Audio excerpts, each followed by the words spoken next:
Programang ito ay rated SPG. Striktong patnubay at gabay ng magulang ang kailangan. Maaaring may masiselang tema, lengguwahe, karahasan, sexual, horror o droga na hindi angkop sa mga bata. Kinausap ni Zoe si Doc Cifra. Sasabihin na kaya ni Doc ang totoo? Alamin natin. Welcome back sa aking channel. Abot kamay na pangarap. Napaka-intense nga ng mga kaganapan sa abot kamay na pangarap. Sa sementeryo, hindi maawat ni Joy si Zoe. Gustong malaman ni Zoe kung patay na talaga si Moira. Tinawagan ni Joy si RJ. Hindi niya makontrol at mapigil si Zoe. Gusto ni Zoe hukayin ang libingan ni Moira.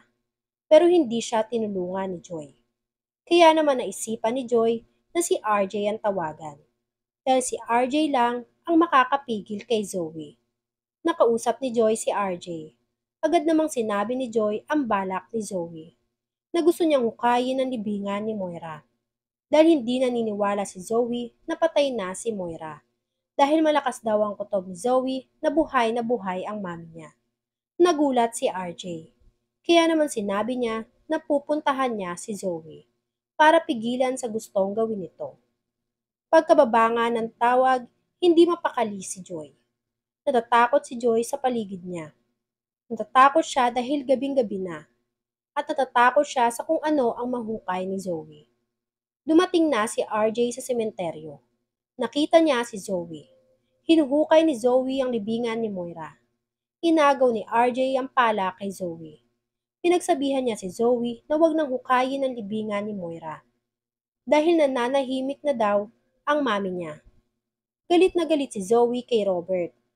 Dahil pinigilan siya nito. Naglabas ng sama ng loob si Zoe. Iyak siya ng iyak kay RJ. Nagagalit at naiinggit siya kay Annalyn at Lynette.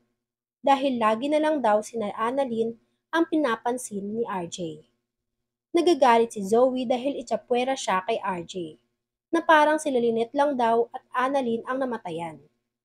Parang hindi daw siya mahal nitong si Robert, at mas mahal daw ni Robert si Annalyn. Kumontra naman si Robert sa sinabi ni Zoe, na hindi totoo ang sinasabi ni Zoe, dahil pareho silang mahal ni Robert. Nagulat naman si Robert sa sinabi ni Zoe, dahil galit pa daw pala itong si Zoe kay Annalyn. Na buong akala nga daw ni Robert ay okay na sila ni Annalyn. Nalaman ni Robert na nagpapanggap lang si Zoe, na kunyari mabait kay Annalyn. Kahit ang totoo nga ay naiinggit pa din siya kay Annalyn. Sa galit naman ni Zoe, nakasalita siya ng masakit na salita kay Robert. Sinabihan ni Zoe si Robert na sana si Robert na lang ang mamatay. Nabigla si Robert sa sinabi ni Zoe. Kaya nabigla din siyang sampalin si Zoe. Nasaktan si Zoe sa ginawa ni Robert. Umiyak si Zoe. Nagtampo si Zoe kay Robert. Nagalit siya at umiyak. Nagsorry naman si Robert kay Zoe. Dahil hindi daw niya sadya na sampalin itong si Zoe. Nasaktan lang daw siya sa sinabi ni Zoe. Hindi naman kaya ni Zoe ang pagsampal ni Robert. Kaya umalis siya at iniwan si Robert. Hinabol siya ni Robert. Pero hindi na naabutan ni Robert si Zoe dahil sa galit na galit nga itong si Zoe. Samantala, sa restaurant, lumapit kay Giselle ang isang waiter. May inabot sa kanya ang isang manika. Manika na may nakasaksak na kutsilyo. Gulat na gulat naman si Giselle, pati na din si Katie. Tinanong nila kung kanino galing ang manika. Pero hindi ito nasabi ng waiter. Dahil hindi daw niya alam kung sino. At hindi daw din niya alam o kilala kung sino. Nagsuspecha si Giselle na baka si Justin ang may pakana nito. Kaya naman nilapitan nila Giselle si Justin. Nagsalpukan na mag-inang Giselle at Justin. Galit na kinumpronta ni Giselle si Justin. Dahil sobra-sobra na ang ginagawa ni Justin. May inabot daw sa kanilang manikang may saksak na kutsilyo. Pinakita ni Giselle ang hawak niyang manika kay Justin. Tinanggi naman ni Justin ang paratang ni Giselle. Kaya pinagsuspetsahan niya itong si Justin. Dahil si Justin lang daw ang may motibo na pagtripan sila. Pinagsabihan niya si Justin.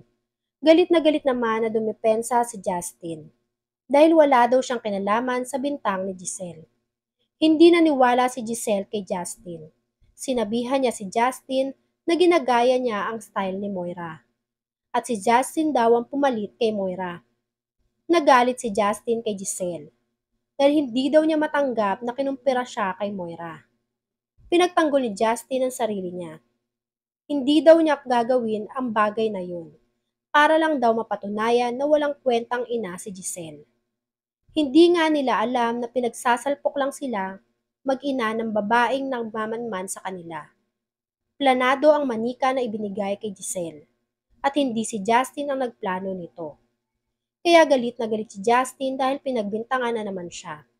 Hindi matapos ang sumbatan nilang mag-ina. Kaya inawat na sila ni Katie. Dahil hindi na maganda ang ginagawa nila at nakakahiya na sa mga tao sa restaurant. Habang ang babae naman na nagplano ng manika ay tuwang-tuwa sa isang gilid dahil napag-away niya ang mag-inang si Giselle at Justin. Samantala, sa kondo naman, nadismaya si Zoe dahil hindi natuloy ang plano niya.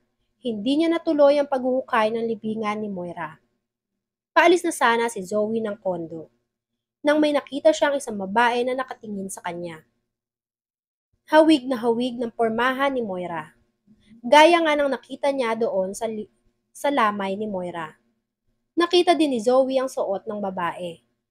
Ang wig ni Moira na nawawala. Kaya naman agad niyang nilapitan ng babae.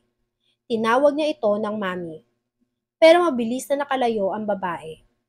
Naiwan naman ng babae ang wig nito. Sa kakamadalingan ng babae, ay naiwan at nahulog niya ang wig na suot niya. Napulot ni Zoe ang wig. Pinagmasdan ni Zoe ang wig. Gayang-gaya nga ng wig ng mami niya. Wig na paborito ni Moira. Kaya naman lumakas lalo ang kutob ni Zoe na buhay pa ang mami niya. Dahil sa gamit na wig na naiwan nito. Nakarating na ng Apex si Zoe. Dala ang wig na naiwan ng babae. Babaeng lagi daw nagmamanman sa kanya. Pinuntahan ni Zoe si Joy. Dahil si Joy lang ang nakakaintindi sa kanya. Kinamusta siya ni Joy. Tinanong nito kung ano ang nangyari kagabi. Naalala ni Zoe ang ginawa ni Joy, na tinawagan ni Joy si RJ. Pero hindi na nagawang magalit ni Zoe kay Joy. Dahil may importante siyang kwento dito. Pinakita niya ang wig ni Moira, na napulot niya at suot daw ng babae. Pinilit ni Zoe na kay Moira talaga ang wig. At hindi siya nagkakamali dahil nawawala nga ang wig sa cabinet ni Moira. Sinakyan na lang ni Joy si Zoe. Sinabi niya kay Zoe na kung tama nga ang hinala ni Zoe na buhay pa nga itong si Moira, sino pa daw kaya ang totoong nakakaalam na buhay pa nga si Moira? Naisip ni Zoe ang lalaking nakipaglamay kay Moira. Naisip niya ang kaibigan ni Moira. Naisip niya si Doc Cifra. Kaya naman nagplano si Zoe na puntahan ito dahil malaki ang posibilidad na may alam si Doc Cifra. Kaya agad niyang sinabi kay Joy, kilala ni Joy si Doc Cifra. Kaya tinuro ni Joy kung saan ang ospital ni Doc Cifra. Agad namang nagmadali si Joy. Pinuntahan niya si Doc Cifra para tanungin tungkol kay Moira. Nabigla si Doc Cifra sa pagdating ni Zoe. Ano daw ang ginagawa ni Zoe sa klinik niya? At bakit naligaw si Zoe? Dinerecha ni Zoe si Doc Cifra. Hindi siya nagpaligoy-ligoy. Tinanong niya ito kung ano ang last transaction nila ni Moira. Kaya napatatanong si Doc Cifra kung bakit tinatanong ni Zoe. Sinabi ni Zoe ang totoo, na malakas ang kutob niya na buhay pa ang mami niya. Dagdag pa ni Zoe kung may alam daw ba si Doc Cifra sa nangyari kay Moira. At baka alam din ni Doc Cifra na buhay talaga si Moira. Natagalan sa pagsagot si Doc Cifra, pero tinanggi niya ang tanong ni Zoe. Malalaman na kaya ni Zoe ang buong katotohanan? Yan nga ang mga kaganapan at mga dapat nating abangan sa abot kamay na pangarap. Kung gusto nyo pa ng mga ganitong klaseng video, ay mag-subscribe at i-like itong video na to. Maraming salamat po. I got you!